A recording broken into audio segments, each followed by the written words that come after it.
What's up, Inner Nerds? Trevor here from TrevorTrove.com. With today being the last day of November and Trevor Trovember coming to an end, where I've been writing a piece every day for November, I figured I'd try and do a little something special on this final day. So, in addition to um, my written content today, this is the accompanying video to go along with it. So this is November 30th, so we're coming up on two important events later in the week. We've got the Game Awards on Thursday, uh, yeah, Thursday night, and then we've got PlayStation Experience Saturday and Sunday this weekend. So I figured it would be a fun little opportunity to go through my obligatory Game Awards predictions, as well as some predictions I have for the PlayStation Experience keynote coming on Saturday. I can't wait to be there this weekend, be in San Francisco for PlayStation Experience and hang out with a lot of my friends, a lot of you who are going to be there. Without further ado, let's dive right into the Game Award predictions. First up, I'm not going to touch on a lot of the esports stuff or the fan made, um, fan voted on thing because I haven't watched any of those things, and I don't follow esports enough to know any of that stuff. So, of the community voted on things. I'm really only going to touch on trending gamer and most anticipated game, and then I'll just kind of go through item by item of the jury voted awards.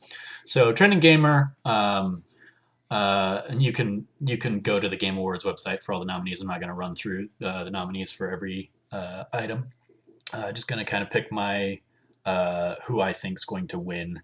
So trending gamer, based on where the votes have been going and who's been doing the actual campaign, I think this is going to go to my boy Greg Miller over with Kind of Funny. Um, uh, PewDiePie or Total Biscuit are the only other two. Or they're the only two who I knew about, and I only really know them through name in the internet. I don't watch their content, but I know that both of them have larger followings. So had they kind of gathered their troops, could have gone differently. But I think Greg was the only one really out there campaigning and getting the Twitter campaign going for it. So best wishes to him. I hope he takes it, and I think he might. Most anticipated games, the other Twitter voted on one. I'm going to go with Horizon Zero Dawn on this one. I was it made a lot of buzz, a lot of great buzz out of E3, coming out of E3. We haven't seen much new stuff out of it outside of their appearance at Paris Games Week. But I think that's what's going to get people hyped for the next year. Though I do think we'll get trailers from all five of the nominees. So the other games, Uncharted 4 and No Man's Sky and whatever else was on that list. Best art direction, I'm gonna say Ori and the Blind Forest takes that one.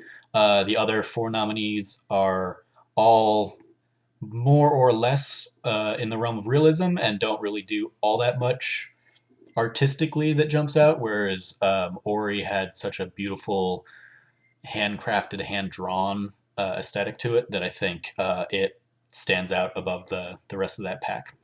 Um, Best multiplayer.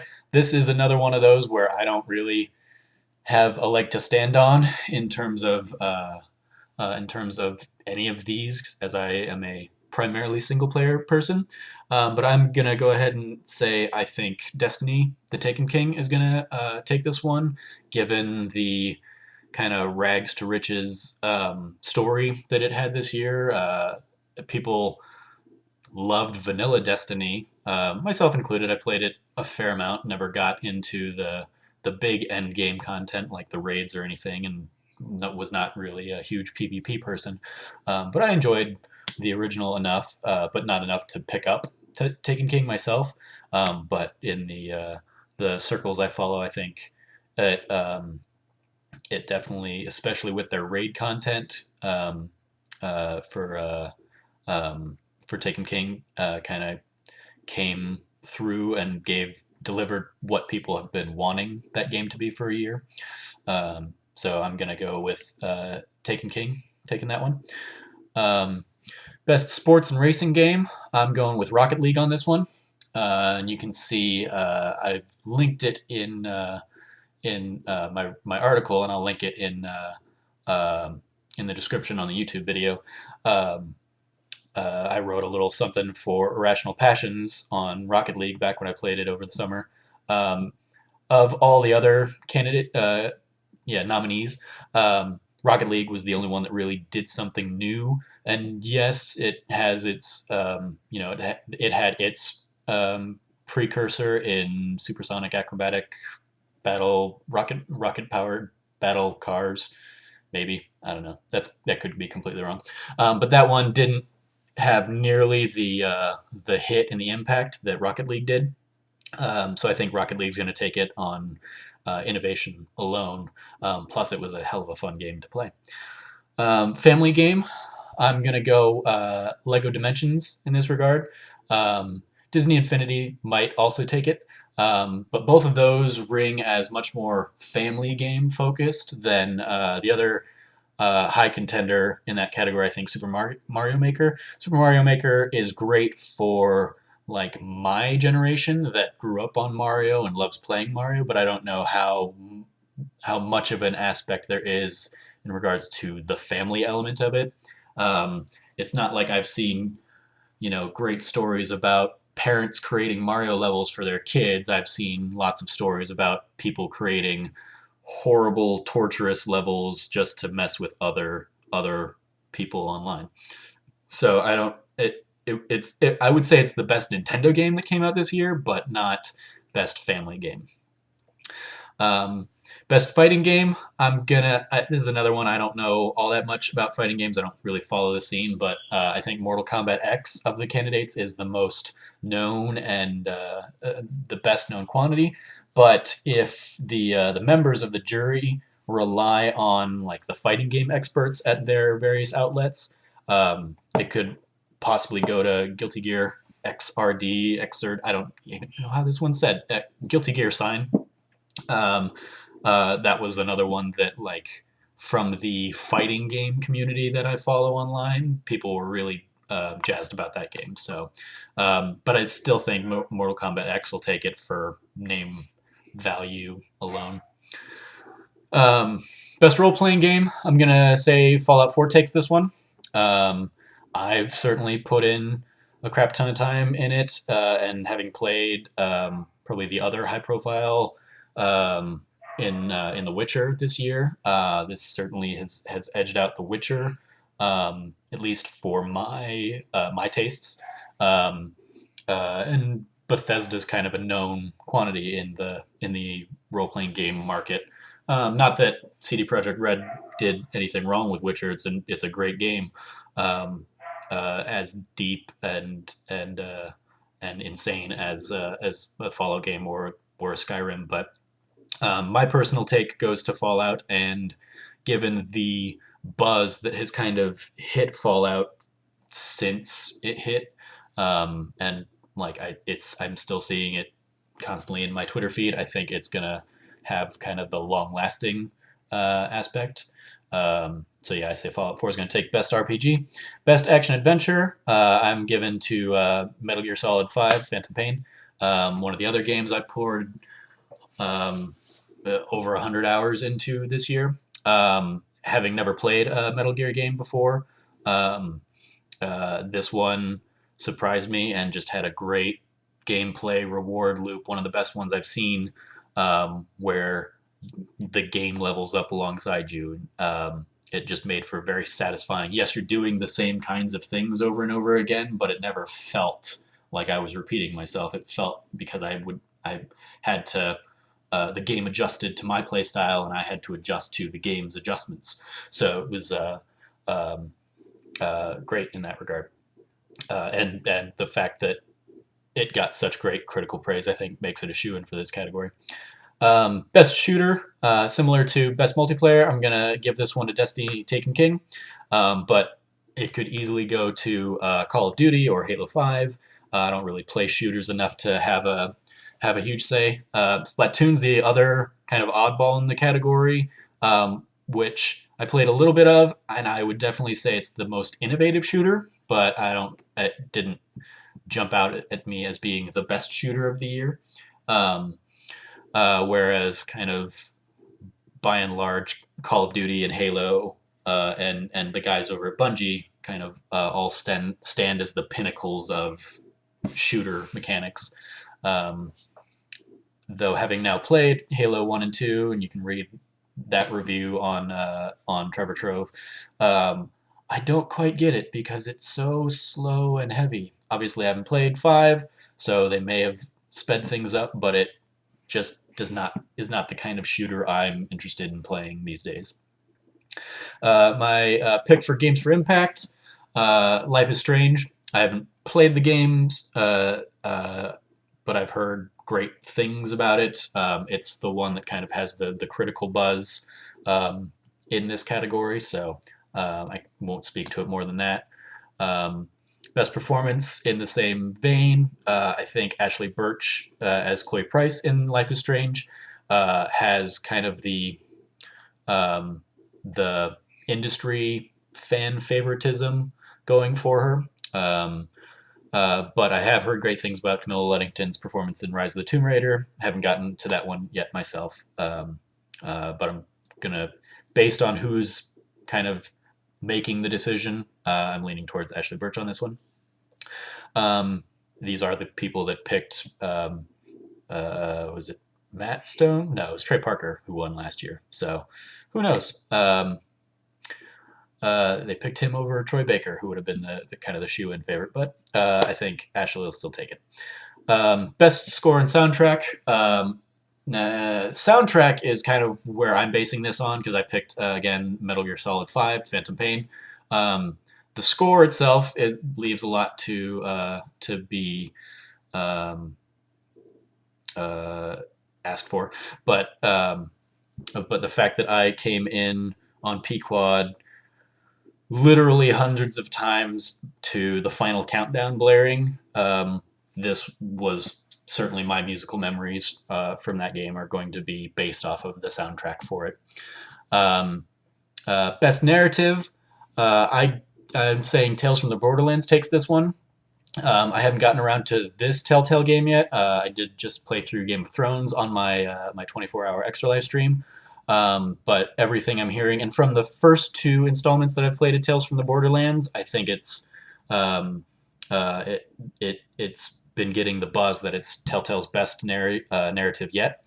And I'm looking forward to getting my hands on it, getting around to it before the year's out. Alternatively, if they want to go with somebody more traditional, The Witcher has certainly one of the deepest narratives this season, so they might take it as well. Best mobile handheld game, I'm going with Lara Croft Go. I picked that one up after Brian Altano tweeted about it being one of his top 5 games of the year. Didn't play Hitman Go, but picked up Lara Croft Go and loved it. Loved the art style of it. Loved the puzzle nature of it. The puzzles themselves, and it was just a great little mobile game that shows kind of what people can do with mobile handhelds that aren't the 3DS or the Vita. I'd still love to see it on the Vita, but the other one that might come in and take it would be Fallout Shelter. I played that, but it was I played it for a few days and then had done everything I needed to do in the game, so put it down, and it just didn't have the gameplay loop that warranted me sticking around with it. But we'll see. Best independent game, kind of going on what I said earlier, I'm going with Rocket League on this one. The fact that they announced today, I think, on Twitter that they had surpassed 8 million users between the PS4 and the Steam versions of the game. Incredible accomplishment for them.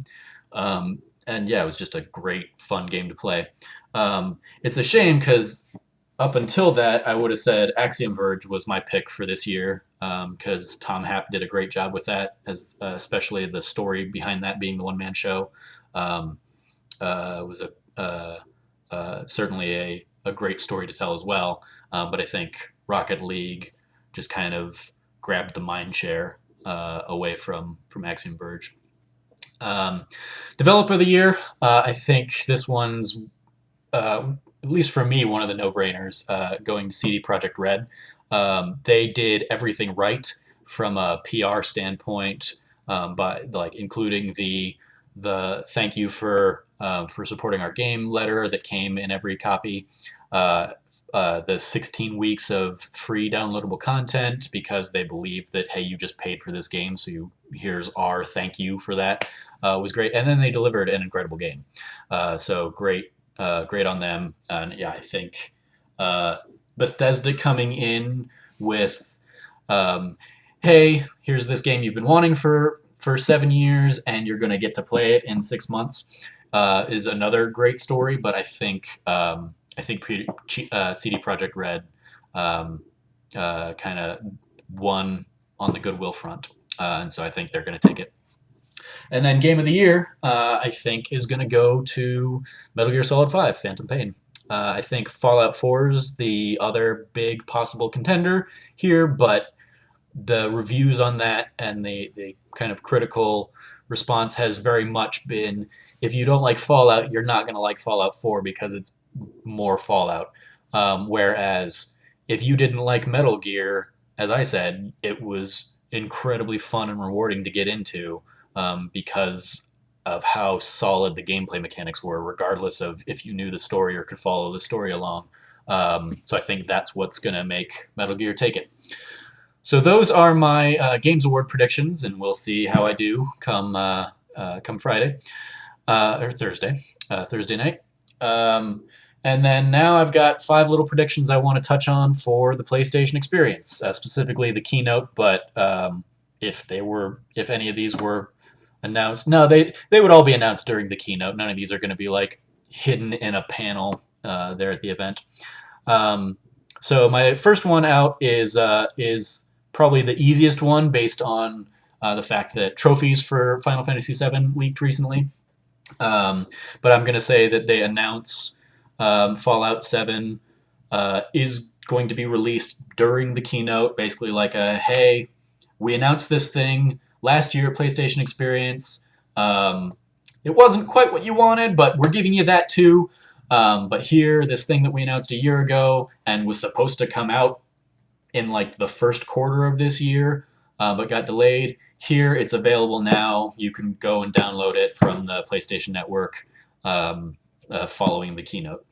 I think that's going to be included in a Square Enix portion of the conference, where you also have maybe new footage from Final Fantasy VII, anything new that they can show those clamoring fans who are just dying for any kind of acknowledgement that this game is actually a real thing and isn't just that trailer from E3.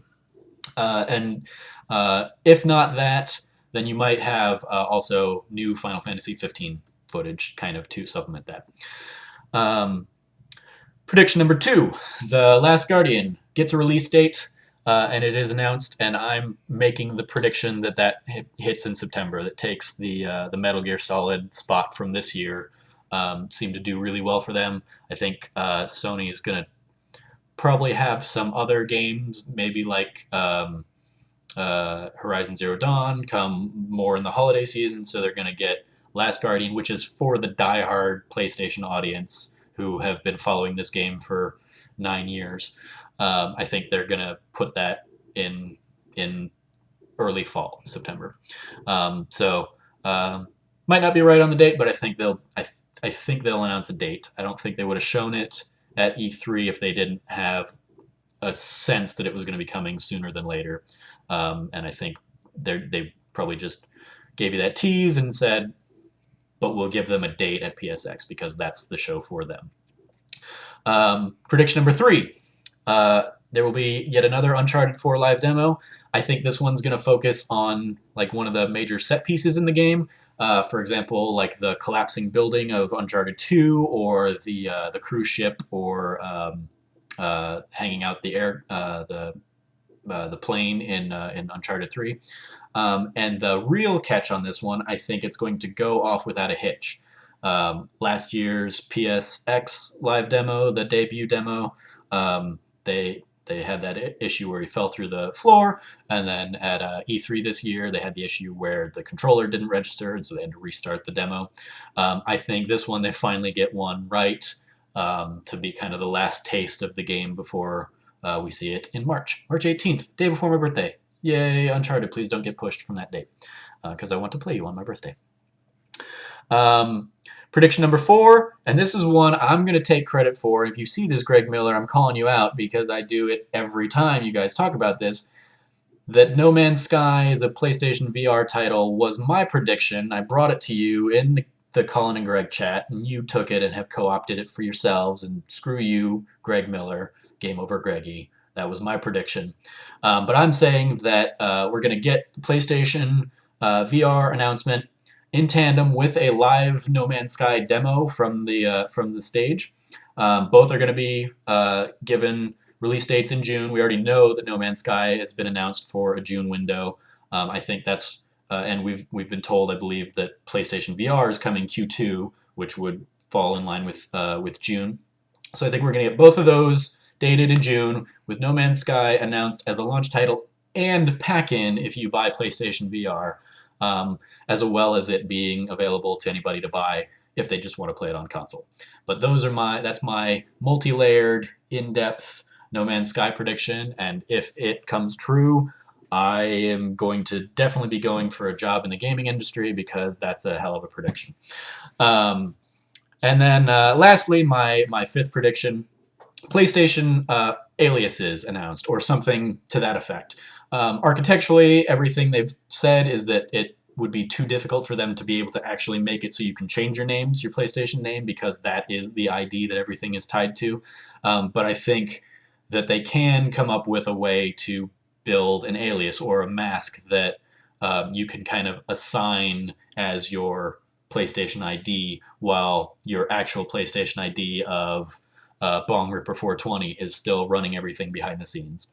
And I think there will be bonus points if Shuhei actually calls out Greg Miller and Colin Moriarty in or after the announcement, saying, here, there you go. What are you going to hound me for now? So those are my predictions for the Game Awards and the PlayStation Experience. We'll see a week from now if I got any of them right. Thanks so much for watching. And if you're going to be at PlayStation Experience, I will see you there. Have a great day.